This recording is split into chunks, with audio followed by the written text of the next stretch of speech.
Right, hello guys, another video today, and we're going to talk today about what you're going to do if you have a back tooth missing. Back tooth missing. We'll do another one about front teeth, maybe. Yeah, okay, so we'll do back tooth today. So for example, this is the top, this is your top right first molar. And this is, if we have this missing, for example, or it's like, we're talking about tooth that decayed so badly that you can't fix it. I mean, you need to leave it as a stump. Say it's snapped off to the gum, it's really badly decayed, completely rotten, can't be fixed, can't have anything to fix it. Can't have a filling, can't have a root canal treatment, nothing. Only option is to take this root tooth out or leave it. Okay, so they're the only options. Or say you had a tooth out years ago, you want something for the gap. Here are the options. So that tooth's gone, you have it extracted. So one of the options, if you have a really badly decayed tooth, rotten tooth, can't be fixed, can't be root canal treated, can't be filled, all those options, they're not options. Because I get it all the time, can't just fill it? No. Can't do food treat? No. Why not? Because it's too badly decayed. Why not? Because it's so badly decayed you can't do a predictable, reliable, long-term fix for it after restoration. You can't do a decent crown, can't do a decent filling, it just won't work. The decay's under the gum, you can't fix it. So, one of the options with any treatment, you need a filling, you need a cleaning, you need anything doing, is not to do anything. It's not ideal, it's not recommended, but you don't want to do anything, because if you don't have anything done with a tooth that's really rotten, you could get infection, a bad infection, could get pain, swelling in the face, and it's not great to have something that's rotten in your body just stewing away. It's not good. So one of the options, not do anything, fine. Then I would normally advise, it could give you pain and problems in the future, could lead to a swelling of the face, could lead to issues like that, big problems. If it's getting food packing, it could the possibility it could get decay to neighbouring teeth and lead to problems with gum, problem with decay in other teeth. So instead of losing one tooth in the future, you could potentially lose more. Now, that's no way to push anyone or twist anyone's arm to have treatment done, because if you want to have treatment done, you need 100% consent. You need to agree with it completely. Not be necessarily happy, but accept the treatment 100%. If anyone's in any doubt with me, I just say leave it. You know, if you're in doubt, leave it, because I don't want anyone to come back later saying, well, you did this, you did that. I felt pressured. I don't want to feel, and no good dentist wants anyone to feel pressured to have treatment done. So, first option, not do anything. Second option, take the tooth out, gone, and do nothing, leave it as a gap. So it will heal, it will cover, the skin will cover over, it will shrink a bit, so it'll be a certain level that it shrink and heal, and it'll be okay. You're gonna have a gap at the back. You may think that people notice, most people won't notice a gap at the back, honestly. Someone's gonna just come in a minute, okay, because I'm just at work. So let's say hello. So you can have a gap at the back. A lot of people will have teeth missing in the back, and you'll never be aware of it because you've never seen them. You don't see it, because when most people smile, they show mainly the front top teeth and not a great deal of the bottom front teeth. There. So those kind of canine to canine, maybe a bit more the premolar there. So fang tooth to fang tooth, not much else. Maybe when they laugh open really wide, just see a bit of glint to it, but probably not.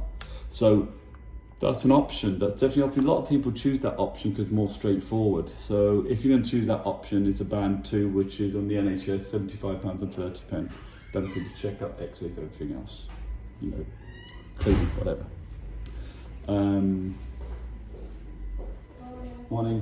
The other option, then, if you want something for the gap, is a denture, a tooth and a plate. What people consider old people wear, but lots of people do have dentures that are younger. So what you do is, before you took the tooth out, you want it straight away, you'd take a mould before the tooth was taken out, so the tooth's there, take the mould, send the mould to the lab, top and bottom moulds, and what the lab will do, the denture lab, would make you a tooth that would probably cover a bit of the roof of your mouth, plastic, acrylic material, cover a bit of the roof of your mouth, tooth touch there, and just slot in and to fit tightly around the teeth. If it's one tooth, it's a lot of plastic for just one tooth. If we had other teeth missing, it makes sense. Again, you know, because it sits against the teeth, sits against the gums, it can cause gum issues, it can potentially cause decay issues, and it's uncomfortable. You have to take them at night. Sometimes they don't fit that great. You have to use things like Polygrip or Fixodent, which is like a denture glue, a fixative. And that would cost £326.70. Now the problem is, we'll get onto that later about issues specifics about dentures, maybe in another talk because it would take too long, a video. So that's another option, £326, £70 as band free, so it involves lab work. Once you've worn it, a denture, for 6 months or longer, and the bone and gum has shrunk, has healed to its maximum, you've got an option to do something else called a bridge. Now, I don't necessarily recommend bridges and back teeth because there's a lot of things with them. When you do a bridge, you have to drill this tooth down and this tooth down. The cap goes on that, the cap goes on that, tooth stuck in the middle. These are now not individual units, it's fixed and covered. You have to clean under the bridge. You won't work by flossing, you have to do something called super floss. I went over that in one of my videos on oral hygiene, so look back at that video. Or little brushes that go into between interdental brushes. You have to keep very clean.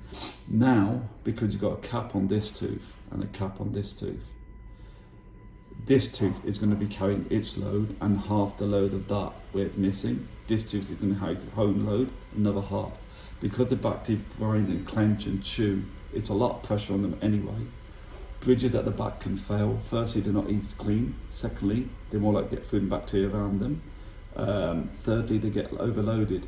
And your teeth are individual units. So this one moves, that one stays fixed, it stayed fixed. So if this moves and that doesn't move, then the bond where the glue was to fit the caps can break away a little, and then bacteria get underneath.